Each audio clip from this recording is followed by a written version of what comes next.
우리 하나님의 말씀 스가랴 3장이 되겠습니다.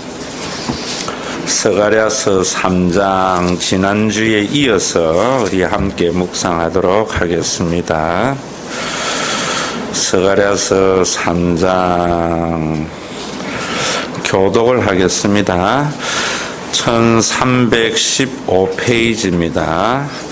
대제사장 여호수아는 여호와의 천사 앞에 섰고 사탄은 그의 오른편에 서서 그를 대적하는 것을 여호와께서 내게 보이시니라.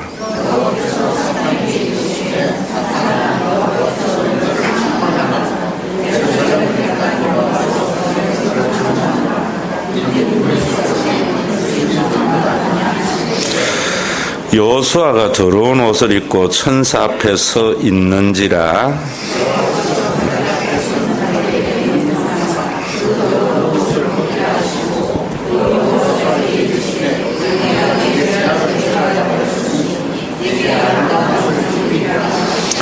내가 말하되 정결한 관을 그의 머리에 씌우소서 하매 곧 정결한 관을 그 머리에 씌우며 옷을 입히고 여호와의 천사는 곁에 섰더라.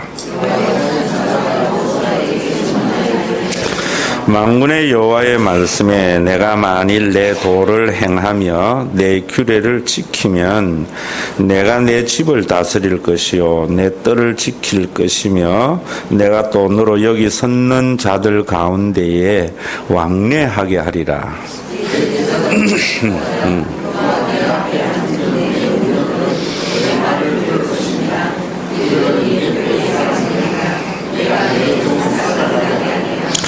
만군의 여호와가 말하노라. 내가 너 여호수아 앞에 세운 돌을 보라. 한 돌에 7눈이 있느니라. 내가 거기에 새길 것을 새기고 이 땅의 죄악을 하루에 제거하리라.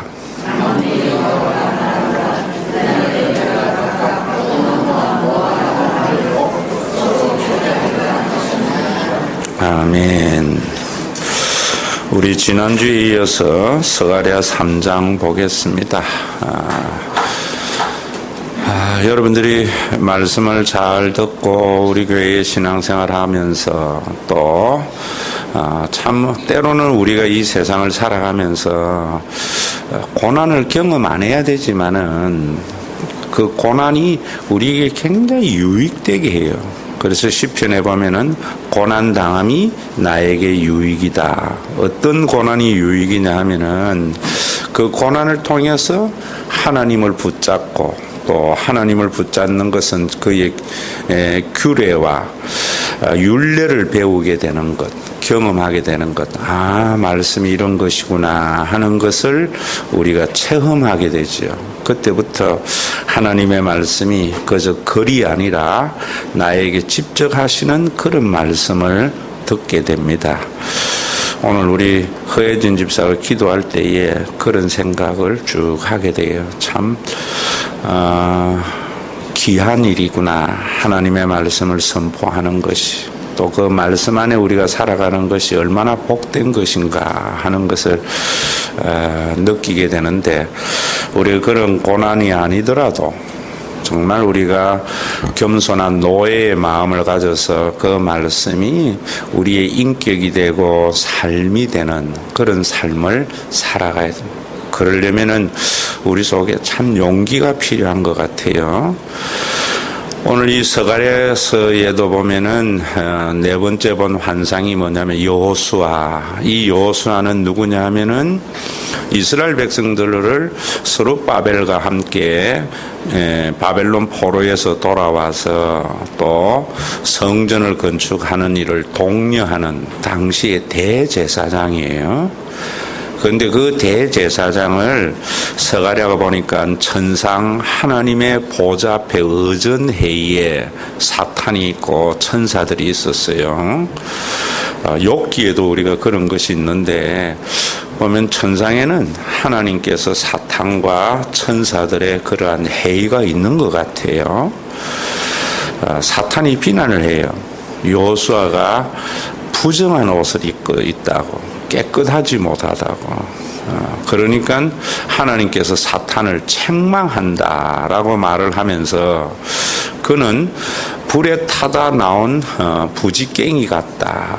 우리 모두가 그런 거예요. 이 세상에 완전한 사람이 없지요. 우리 모두에게는 다 흠이 있습니다. 그런데 사람들은 자기는 완전하다고 남은 완전하지 못하다고 해서 판단자가 되는 거예요. 예수님이 말씀하신 대로 자기 눈에 들보를 보면은 남의 눈에 티를 우리가 지적할 수 없는 거지요. 세상에 있는 정치판이나 교회에도 다 그런 것 같아요. 특히 남들의 잘못을 지적하고 판단하는 사람은 남들의 잘못을 지적하고 판단하면은 자기는 깨끗하고 의로운 사람이라고 착각하기 때문에 그러는 것 같아요. 그런데 하나님 앞에 자기를 발견하는 사람이 구원받은 자거든요. 그래서 예수님 당시에도 바리새인들은 세리와 죄인들을 정죄할 때에 예수님께서 그런 말씀하시잖아요. 세리들이 와서 죄인들이 와서 나는 죄인이로소이다. 그 사람이 하나님 만난 사람이에요. 하나님의 만난 사람은 다른 사람을 판단해서 자기의 의를 드러내는 사람이 아니라 하나님 앞에 자기를 발견하는 사람이다 이 말이에요. 우리가 끊임없이 하나님 앞에 우리의 부족함을 발견하고 해야 돼요. 그런데 우리 하나님은 의인을 용납하는 것이 아니라 죄인을 용납하거든요. 하나님은 그런 자들을 품어주시는 하나님이에요.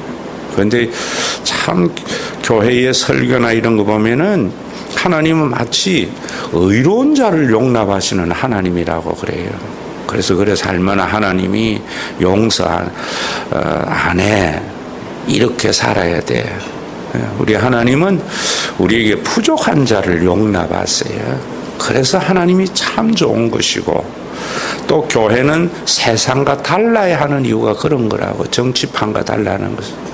정치판은 지 잘났다 똑똑하다 의로운 사람이 인정을 받지만은 교회에는 그래도 부족하다고 여기는 사람, 자기는 자격이 없다고 여기는 사람, 그런 자를 하나님께서 용납하시고 은혜로 인도하신다는 그런 마음들, 참 이런 것들이 굉장히 중요하죠.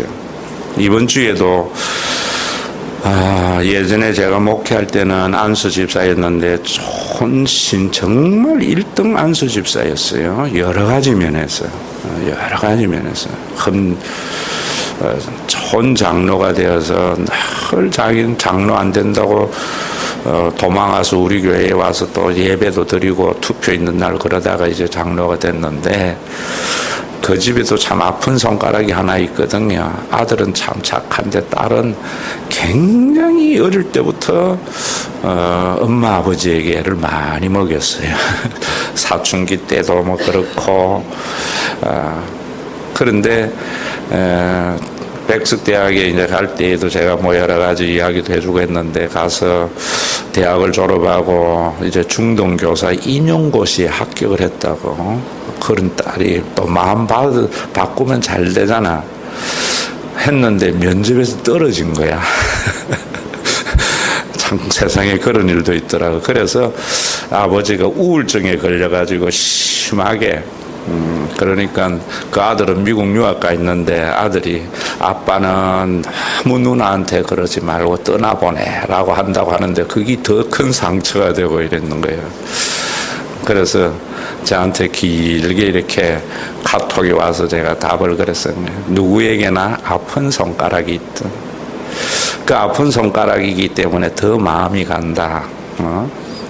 사실 저도 뭐 그렇잖아요. 우리 집에도 대리가 사실은 좀 아픈 손가락이었는데 사람 굿이라니까 좋더라고. 참 여러분 그걸 보면서 제가 생각할 때 하나님이 우리에게 그런 것이 아니겠나. 자꾸 목사님들은 건강한 손가락을 좋아하는 하나님이라 생각하는데 하나님은 우리 정말 재성 있는 부모들도 아픈 손가락이 더 아프잖아요. 우리가 좀 그런 마음이 있어야 되잖아요. 교회에도 마찬가지라 생각해요. 정말 여러분 아픈 손가락을 더 귀하게 여기는 마음이 있는 것이 정말 저는 세상과 다른 교회여야 되지 않을까. 제가 성경을 보고 기도하고 제가 영성 훈련을 가져가야 하는 이유가 그런 거거든요. 저도 인간이기 때문에 아픈 손가락보다 안 아픈 손가락이 훨 낫지요. 어디 가서 자랑도 할 수 있고. 그런데 부모라면 안 그런 거거든요. 하나님의 영이 우리 속에 있다면은 우리는 그런 아픈 손가락을 귀하게 여겨야지. 정말 이런 교역자, 이런 사람, 이런 교회가 하나님의 영이 있는 교회인데 우리는 얼마나 강한 손가락만을 귀하게 여기는 것이 마치 하나님의 복이라고 생각하는 부분들. 오늘 여호수아가 부정한 옷을 입은 것이 바로 그런 거거든요. 여호수아도 사람이라면 대제사장이지만 근데 그에게도 언제나 그런 마음들이 누구에게나 있는 거예요. 여러분들도 오늘 이 아침에 와서 그런 마음이 있어야지. 내 육신이 원하는 바와 하나님이 내 속에서 탄식하는 것과 이것에 대한 싸움이 있어야 되겠지. 그래서 우리 속에 탄식하는 하나님의 음성이 설교 말씀이나 기도를 통해서 우리 귀에 들려져야 되지 않겠어요? 참 나는 아픈 손가락을 잘라내려고 했던 사람들이 아니었는가, 내 속에 그런 것이 있지 않는가 하고 나는 안 돼라는 게 아니라 그래서 하나님의 말씀 들어야 되는 거구나. 그래서 내가 아픈 손가락 외면하고 강한 손가락 좋아하는 이런 나를 하나님은 사용하시는 거구나. 이게 제 의식이에요. 제 책하고 다른 것. 여호수아를 보면서 여러분들이 그런 마음, 사탄은 그런 여호수아를 지적한다. 우리는 불에 타담한 부지깽이 같은 게 우리예요. 그게 인간이에요. 연세 드신 분들은 이 말이 확 다가오는데 젊은 사람 모르는 것 같아. 옛날에 어릴 때에 아궁이에 불 때면 부죽갱이 불 떼는 거 있잖아요. 떼다 보면은 자꾸 지도 타가지고 그 부죽갱이가 쓸모없이 되잖아요. 앞에는 재가 되고 점점. 그런 게 우리 인간이에요. 여호수아 대제사장도 그런데 사탄은 비난하는데 하나님은 아니라는 거예요. 그런 대제사장을 주님은 뭐 하는가 하면은 옷을 새롭게 입혀주고 새로운 정결한 관을 세우신 거예요. 그게 누구냐면 예수님이란 말이에요. 그래서 우리 예수님만이 유일한 대제사장이시요. 우리는 제사장이 아니에요. 하나님께서 대제사장이신 그분이 우리에게 이 세상에 제사장 노릇 해주라고 부족하지만 우리를 세워준 자예요. 목사님만이 아니고 여러분들 전체 모든 그리스도인들은 이런 마음이 있어야 되겠죠. 그런데 부족한 것이 뭐냐? 바로 그런 부분들이거든요. 우리가 아픈 손가락보다 그런 손가락을 더 귀하게 여기는 마음, 또 우리 스스로에게는 이 부정한 옷이 뭔가 제사장에게 그런 마음이 없는 거예요. 당대에. 그러니까 백성들이 무화과나무 아래와 포도나무 아래에서 편안히 거하는 삶이 없었다고. 그래서 예수님의 대제사장이신 예수님이 오셔서 진정한 제사의 의미를 드림으로 말미암아 앞으로 무화과나무 아래와 포도나무 아래에 너희를 초대하리라. 교회는 그런 곳이다. 이런 말이죠. 그런데 우리 속에 참 많은 변화가 있는 것 같아요. 또 여러분 옛날에는 한번 보세요. 이 제사장의 옷이 부정하게 된 게 뭐냐면은 예수님의 대제사장의 옷을 우리가 보혈의 피로 입는 게 아니고 자꾸만 자본주의적 관점에서 모든 걸 판단하는 거예요. 지난 주일도 여러분들에게 제가 설교를 하면서 헬라적 이혼론으로 보지 마세요. 희버리적으로 사유하세요 라고 한 것과 같이 지금도 우리는 뭐냐면 자본주의라는 틀 속에서 살기 때문에 자본주의 틀이 만들어낸 사회에 유익이 되는 가치관이 있거든요. 그 가치관으로 모든 것을 봐요. 성경적으로 보지 않고. 그 교회조차도 그래 돼버린다고. 그러니까 우리가 산업화와 자본주의가 우리 속에 굉장히 발전을 하면서 점점 우리는 그런 가치관으로 흘러가요. 이런 말이 뭐냐면 여러분들에게 옛날에는요 목사님들의 자랑이 뭐였는가 하면은 자기가 집을 가지고 있지 않는 게 자랑이었다고, 통장을 가지고 있지 않는 게 자랑이었다고요. 근데 요즘은 목사님들이 자기가 집이나 별장이나 이런 걸 가지고 있는 게 자랑이 돼버렸어요. 옛날에는 집 가지고 있으면 숨었다고요, 숨겼다고요. 교회에서도 마찬가지예요. 옛날에는 여러분 뭐 부자라고 이런 게 자랑이 아니었다고, 집 많이 가지고 재산이 많이 가지고 있는 게 자랑이 아니었다고요. 다른 말로 하면은 많은 걸 소유한 게 자랑이 아니라 소유한 것을 함께 나누는 청지기적인 삶을 사는 게 자랑이었다. 그래서 여러분 옛날 한번 생각해 보라고요. 옛날에 우리 한국의 교회들이 대부분 보면은 장로님들 집 옆에 교회가 세워져 있었어요. 왜냐하면 옛날에도 장로님들이 좀 부자가 많았던 것 같아. 그런데 그 장로님의 집이나 교회의 사택은 주일날 하루 종일 교인들이 와서 먹고 거기서 함께 즐거운 시간을 가지는 그런 거였다. 근데 요즘은 문으로 탁 잠그잖아요. 우리 가족끼리만. 이런 게 뭐냐면은 우리 생각이 잘못된 거예요. 많은 걸 소유한 것이, 다른 사람보다 더 많이 가지고 있는 것이, 다른 사람들에게 군림하는 것이 복이라든지 그게 칭송의 요소가 아니라 자기가 가지고 있는 바를 다른 사람과 더불어 사용하는 것이 칭송이 돼야 돼요. 그런데 제사장이 이래 돼버린 거예요. 이래 돼버린 거예요. 부정한 옷, 부죽갱이, 타담한 부죽갱이와 같이 된 거예요. 좀 여기 뭐 우리 수요일마다 오신 전전덕 사모님이나 우리 김성님 사모님이나 뭐 이렇게 계시지만은 옛날에 목사님들 그러셨어요. 은퇴하고도 내가 들어갈 집이 없는 것이 걱정이 되는 삶을 사셨다고요. 여러분들 이제 존경을 바꿔야 돼요. 교인들이 많은 걸 가지고 있는 사람을 존경하지 마세요. 자기의 것을 함께 나누는 사람을 존경해야 돼요. 언제부터 이래 됐는가? 저는 사실은 어릴 때의 아버지가 목사님이었기 때문에 어릴 때부터 쭉 우리 한국교회의 변화를 보잖아요.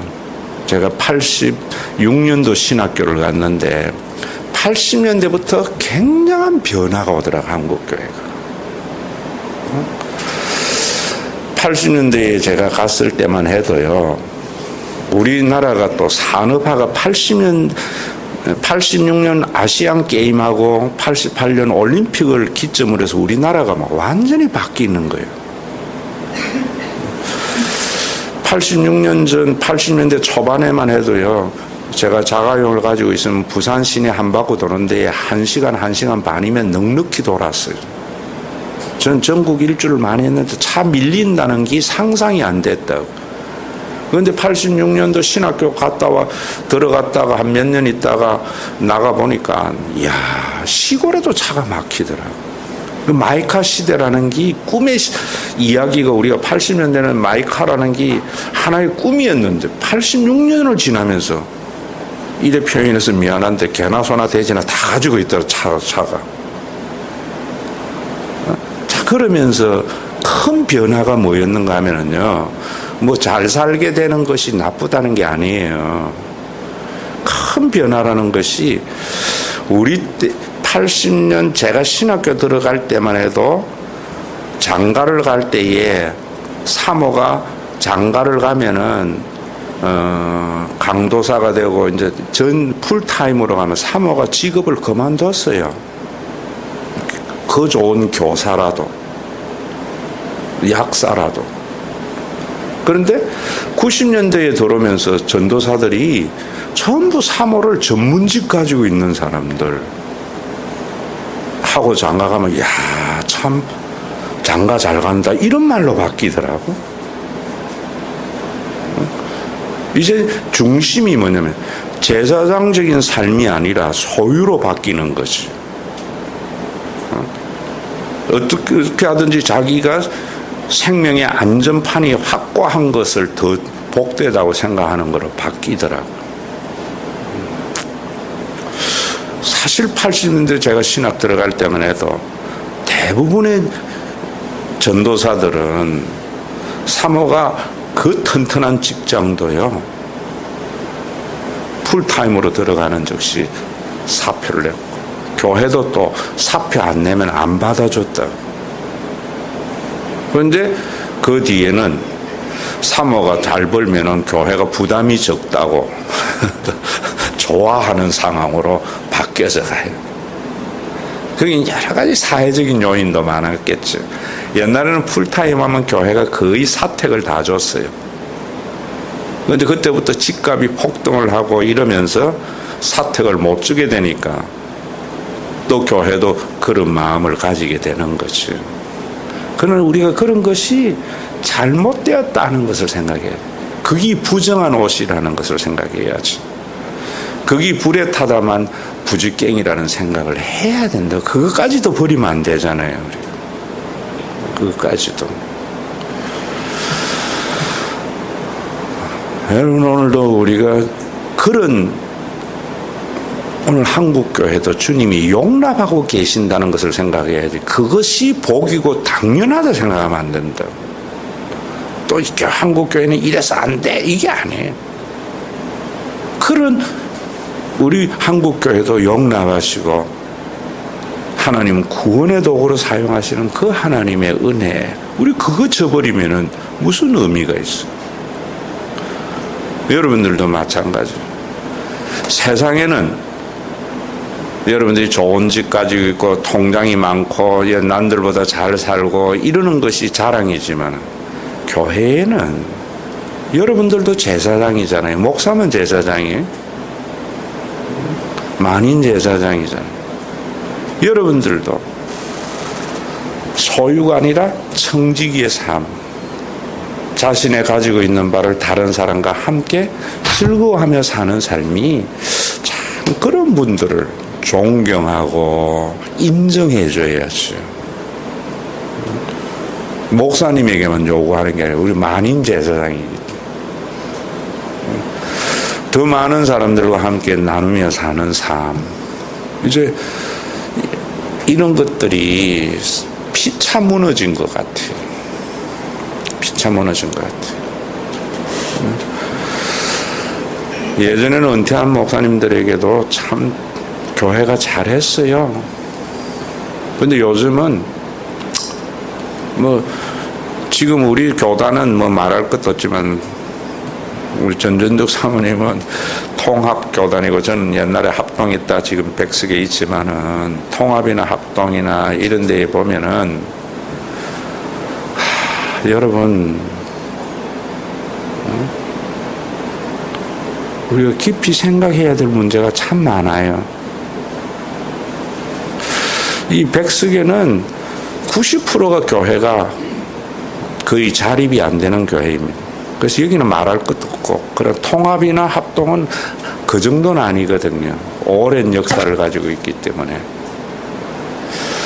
여기는 신학교 나면 개척해야 되는, 그거는 그래도 청빙 받아서 가는 사람이 참 많거든요.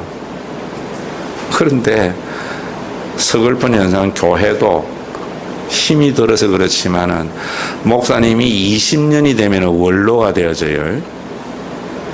원로가 되면은 퇴직금하고 사택하고, 그 다음에 매년, 목사님, 그 통합하고 합동은 다르지만은 담임 목사의 한 70%의 생활비를 드린다고. 근데 그거 안 주려고 19년째 쫓아내는 교회가 엄청나게 많아요. 얼마나 웃기는 거예요.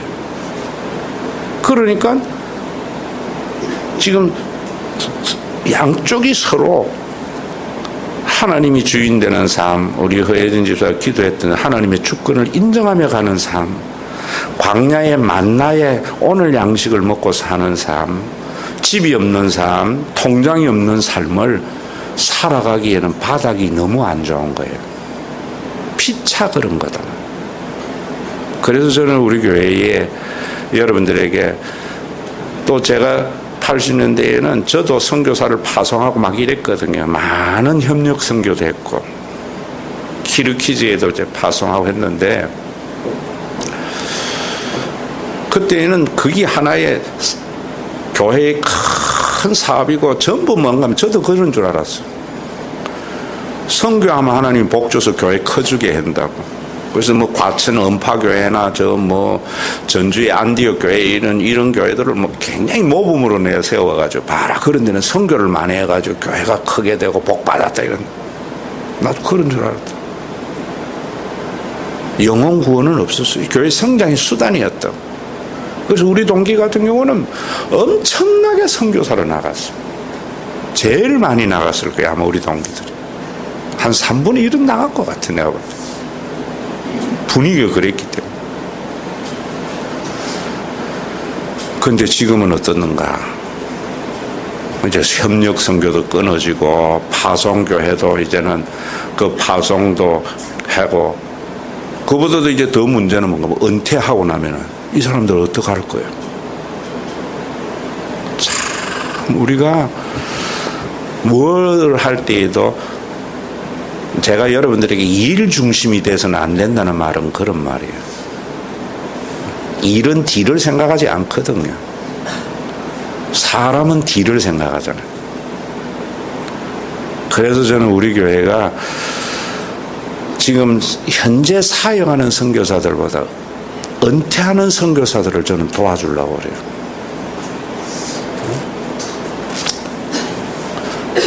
실제로 여러분, 웬간히 큰 교회나 웬간한 교회는요, 뭐 각 교단마다 음목회가 있는데, 목사님 은퇴하면은요, 제일 큰 문제가 예배 드릴 교회가 없는 거예요. 응? 웬간한 규모의 교회에 가서 내가 목사 은퇴했다 이러면은, 목사님, 응? 이거 드릴 테니까 다음부터 우리 교회 오지 말고 다른 교회 가서 예배 드리세요, 이런다고요.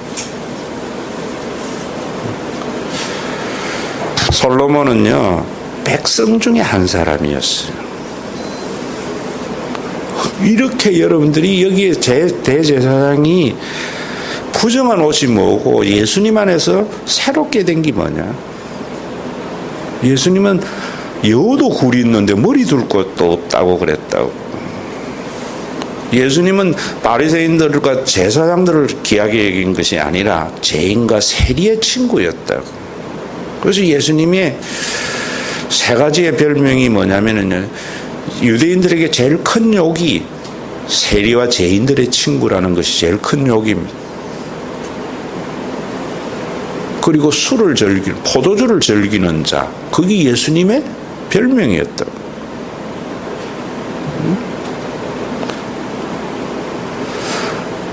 오늘도 여러분들이 여기에 이 여호수아가 입었던 그 부정한 옷을 예수님에게 어떻게 정결한 옷으로 바꿨는가 하는 것을 아셔야 돼요.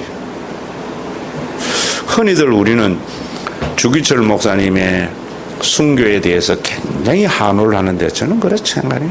주기철 목사도요, 우리가 똑같은 성정을 가지고 있는 인간이에요. 그래서 그의 마지막 5종목, 5가지의 종목의 기도예요. 너무 이 고난이 길지 않게 해달라고 했다고. 일본 순사에게 당하는 고문이 견딜 수가 없다고. 내가 육신이 약하기 때문에.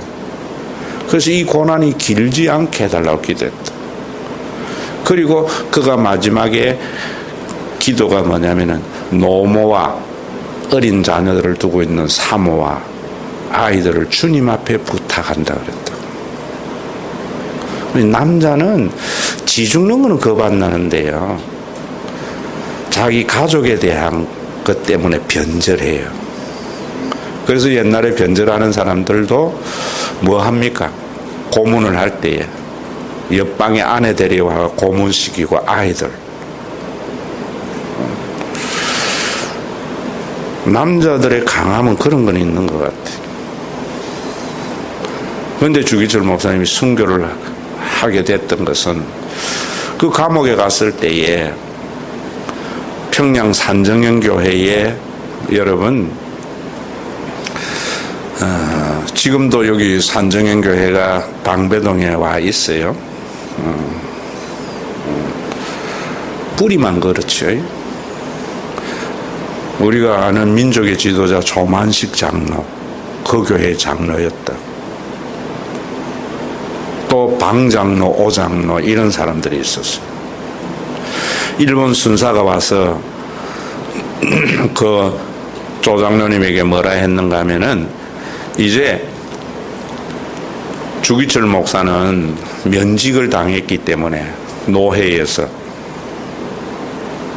더 이상 이 교회의 담임이 아니지 않느냐고. 그래서 사택에서 쫓아내라고, 사례를 주지 말라고. 일본 수사가 그러니까 오늘날 일부 교회는 뭐라고 했어요? 할렐루야, 하나님의 기도 응답이다 이랬을 것 같아요. 뭐라 했는 줄 아세요? 일본의 법도는 애비가 없는 고아와 같은 아이들을 두고 있는 아낙네를 잘못했다고 쫓아내는 건 일본의 법도인지 몰라도 조선의 법도는 설령 그가 담임이 아니라도 아무리 상관이 없는 사람이라도 그런 사람에게 집 주고 살게 해주는 게 조선의 법도라고. 그러니까 일본 순사가 말 한마디 못하고 갔다 하잖아요. 참, 일본 순사, 그때도 일본 순사도 양심이 살아있는 때인 것 같아, 그때만 해도. 지금은 그런 말이 뭐 먹히겠어요? 무자비한 폭력으로 쫓아내버리는 거죠.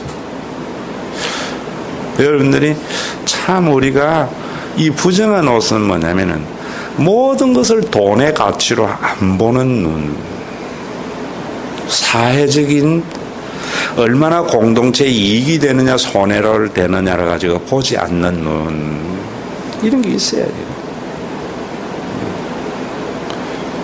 예수님이 그랬다고. 예수님은 사람을 이익이 되느냐 손해를 되느냐 관점으로 안 봤다고요. 우리 속에 얼마나 그런 게 많이 있어요. 우리도 왕 같은 족속이요, 우리도 제사장이라 하는 여러분들에게도.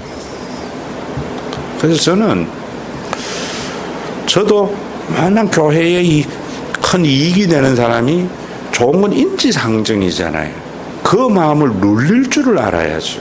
아픈 손가락을 귀하게 여길 줄 아는 영성이 있어야지. 그래도 여러분들도 개인적으로 성향이 갖고 이익이 되는 사람 좋은 건 할 수 없는 거예요, 그거는. 그런데 여러분들이 속에 있는 성령이 그 마음을 눌려서 아픈 손가락을 귀하게 여길 수 있는 마음. 그래야 예수님이 그 대제사장의 옷을 새롭게 해가지고 포도나무 아래와 무화과 나무 아래로 초대했는 교회가 될 거 아니겠어요? 저는 우리 교회가 그래 생각해요. 제 속에도 이 싸움이 있듯이 여러분들 속에도 있어야 돼요. 그래서 여러분들이 보시면서 앞으로 장로를 세우거나 권사를 세우거나 할 때에 얼마나 종교적인 규범에 충실한가라 보지 마세요. 그거는 환경과 기질에 따라서 얼마든지 할 수 있는 거예요. 어떤 사람은 있는 게 시간이라서 교회 가야만이 그래도 백수 가운데 일 있는 사람도 있을 수 있거든요. 정말 여러분들이 뭐를 봐야 되는가? 얼마나 이기적인가?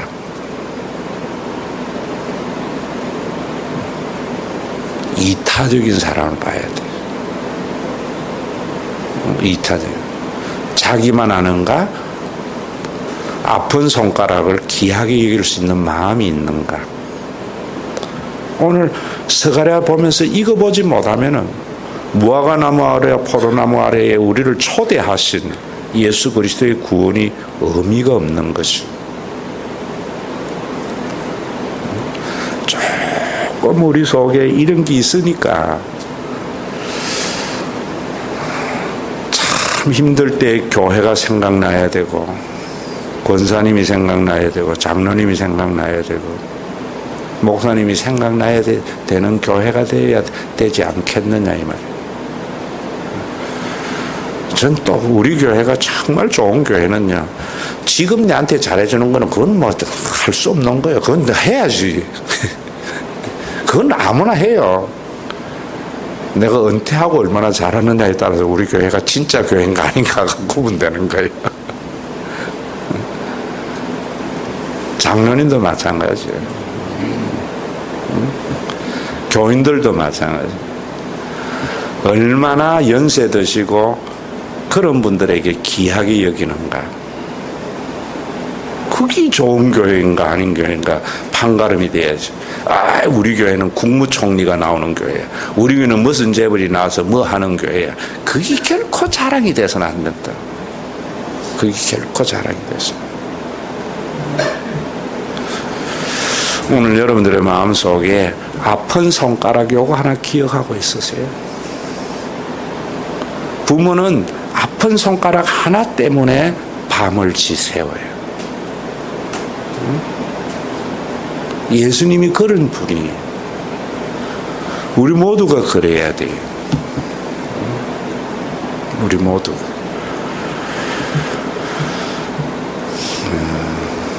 그래서 저는 참 보면은 그런 분들이 참 많아요. 잘 나갈 때는 다른 교회에서 대우받고 잘하다가 힘들어서 우리 교회에 와서 위로받는 분들이 참 많아요. 교회 이름 잘 친 것 같아. 그래서 와서 이야기를 하면, 목사님 내가 옛날에는 이런 분들이 참 많이 있는 것 같아. 속으로 사명이다 라고 생각을 하는데, 옛날에 잘 나갈 때 내가 어느 교회에서 어떻게 했는데,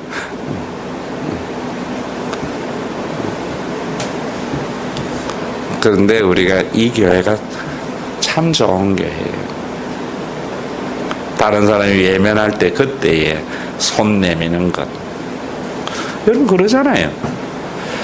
가족은요, 편안할 때는 가족의 힘 못 느껴요. 좋은 점 못 느껴요. 편안할 때는 오히려 저 형만 없어도, 저 동생만 없어도 내가 아버지 그 사랑 독차지할 낀데 해요. 언제예요? 끈 떨어졌을 때, 그때는 그래도 피가 물보다 진하네 하거든요. 저는 교회가 그래야 된다. 건강하고 좋을 때에는요, 옆에 있는 여러분들이 서로 힘이 들고 부담이 된다고. 끈 떨어졌을 때, 그래도 교회가 낫네 이래야 된다.